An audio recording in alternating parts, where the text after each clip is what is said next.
হয়, মই এতিয়া আছোঁ গুৱাহাটী লোকপ্ৰিয় গোপীনাথ বৰদলৈ ইণ্টাৰনেশ্যনেল এয়াৰপৰ্ট।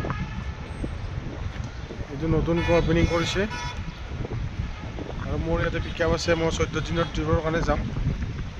ইয়াতে এটা ছিষ্টেম ভাল লাগিছে কি আগত চাই ইয়াতে যোনটো দেখা পাইছে আপুনি, ইয়াতে ওপৰত ড্ৰপিং আৰু তলত আছে আপোনাৰ পিকআপ।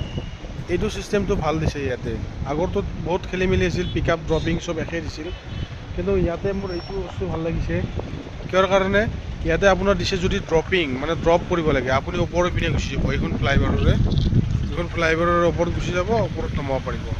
আৰু যদি আপুনি পিকআপ কৰিব আহিছে, পিকআপ কৰিলে মোৰ পিছেৰে আছে এইটো পাৰ্কিং।